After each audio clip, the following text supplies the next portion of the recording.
बिस्मिल्लाहिर्रहमानिर्रहीम। अस्सलाम वालेकुम। आज हम बनाएंगे इमली की मीठी चटनी। इसके लिए हमने इमली ली है तकरीबन 1.5 पाव।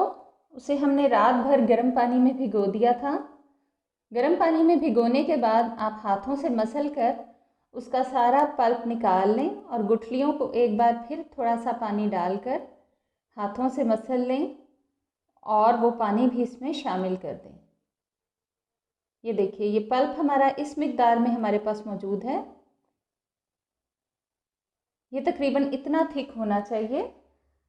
इसमें अब हम शामिल करेंगे 1/2 टीस्पून काला नमक, 1/2 टीस्पून रेगुलर नमक, 1 टीस्पून कुटी लाल मिर्च और 1 टीस्पून भुना पिसा ज़ीरा।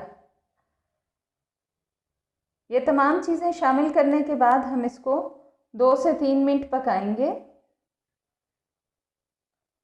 इसके बाद हम इसमें शामिल करेंगे 3 से 4 डलियां गुड़ की। मैंने गुड़ का शीरा बनाकर रखा हुआ था, मैं वही इस्तेमाल कर रही हूँ। यह आप याद रखिए कि असल गुड़ हमेशा गाढ़े रंग का होता है। जो गुड़ आपको हल्के रंग का मिलेगा वो खालिस नहीं होगा।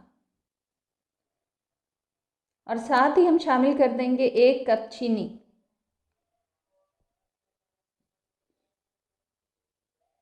ये दोनों चीज़ें शामिल करने के बाद हम इस चटनी को इतना पकाएंगे कि गुड़ और चीनी जो पानी छोड़ेंगे वो अच्छी तरह से पककर खुश्क हो जाए।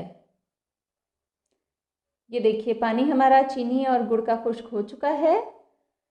ये चटनी गाढ़ा होने के बाद दुगना थिक हो जाएगी, इसलिए आपने इसकी कंसिस्टेंसी पतली ही रखनी है। अब हम इसमें आधा कप सिरका शामिल करेंगे। सिरका शामिल करने के बाद आपने इसमें कोई भी गीला चम्मच या गीला हाथ नहीं लगने देना, नहीं तो हमारी चटनी ख़राब हो जाएगी। अब आप इसे ठंडा कर लीजिए और किसी बाउल में निकाल लें। ये देखें, ठंडा होने के बाद इसकी ये कंसिस्टेंसी होनी चाहिए। इसे आप फ्रूट चाट, दही बड़ा या किसी भी चीज़ के साथ इस्तेमाल कर सकते हैं। Please subscribe my channel and press the bell icon.